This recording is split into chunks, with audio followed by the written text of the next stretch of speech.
आज कति दिन भयो सरकार बनेको? 60 दिन पुग्न लाग्यो। जेनजी साथीहरू खोइ उपलब्धि, जेनजी पुस्ताहरू शहीदको सपना पूरा गर्नु पर्दैन, घाइतेहरूको पीडा छ उनीहरूको मागलाई सम्बोधन गर्नु पर्दैन।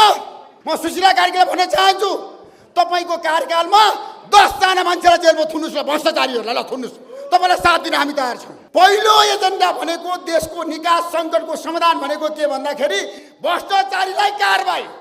पहिलो एजेन्डा, देशको आजको एजेन्डा।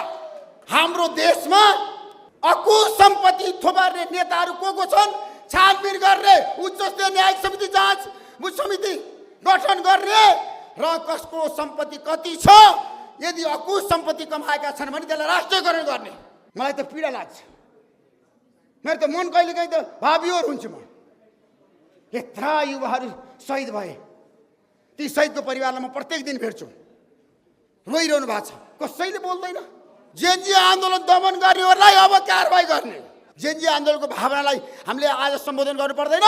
प्रत्यक्ष निर्वाचित कार्यकारी देशलाई चाहिएको छ भने बहस गर्ने, जेनजी पुस्ता एक हुने, चुनावमा जाने, चुनाव जितेर आउने, 2 तिहाई ल्याउने, प्रत्यक्ष निर्वाचित कार्यकारीको व्यवस्था गर्ने, फेरि चुनाव गर्ने।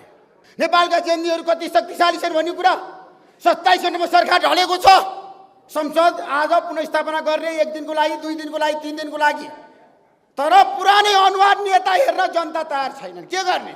तर संसद पुनर्स्थापनाले देशले निकास पाउँदैन है।